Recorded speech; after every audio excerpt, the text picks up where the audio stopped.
Greetings, everyone. The Global Federal League celebrates a year of its existence today.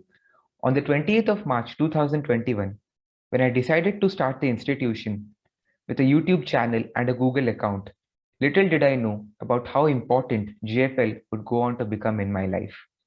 Back then, having been inspired by the YouTube channel of the Young World Federalists and thoroughly convinced with months of research on the idea of a world government as an alternative, I decided to mobilize support and contribute to the best of my capacity to the movement for a world federation. I started out alone without a clear plan of action. All I had was a mission and a vision of my own for the world. When I look back at those times, I feel immense gratitude towards our first members, Rahil Qureshi and Devasmita Mandal, who invested their trust, time, and enterprise into shaping up the GFL when the future looked bleak and we had no one else to help us. Gradually, members started pouring in. Some still continue, some had to leave due to personal commitments, but each one of them played an indispensable role in our evolution.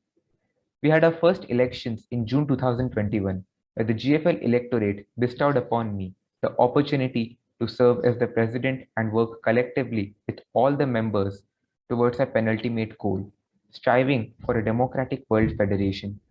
I remember the insightful debates with my fellow candidates, Swiksha Mishra and Koshki Ishwar, who continue to serve the GFL diligently as the vice president and a director in the board, respectively. The Young World Federalists broadened our vision. They substantially enriched us with great exposure and constant encouragement. I would especially thank the president of the Young World Federalists, Mr. Eston McCagg, for his patience, constant mentorship, and unconditional help and support. Today, when I look at the impact of the GFL, I see a vibrant community of passionate world citizens, and furthermore, a larger audience expressing interest in our idea and appreciating our work.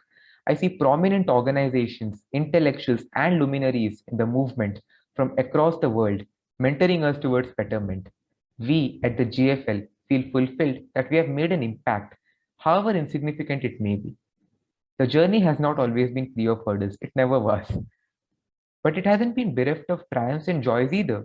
We underwent considerable periods of inactivity and lack of engagement. Our values and philosophies were considered irrelevant and utopian on multiple instances. We still aren't a registered NGO having a big bank balance and a large fan following. We continue to be an efficient volunteer group in transition, aspiring to become an NGO someday. Yet, we feel purposeful. We feel a sense of satisfaction. We have discovered new friendships. People who would have never probably met in person got an opportunity to connect through the internet and work together. We learned and progressed together, picking up new experiences, having each other's backs. We have all grown together, and this bond is set to stay for eternity.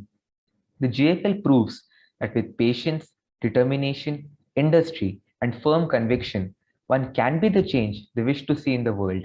The biggest lesson I learned as the president of the organization is that every virtuous cause will receive support, provided the effort to voice and amplify the cause remains strong and consistent. I'm optimistic that I would see a world government in my lifetime. I believe in humanity, and I'm sure that we wouldn't be foolish enough to escalate another world war. I'm sure that the common man shall rise one day above the snollygosters and crony capitalists to end the biggest scam ever in the history of the world, hatred and animosity. Quoting Lord Tennyson, till the war drum throbbed no longer and the battle flags were furled, in the parliament of man, the federation of the world, there the common sense of most shall hold a fretful realm in awe, and the kindly earth shall slumber, lapped in universal law.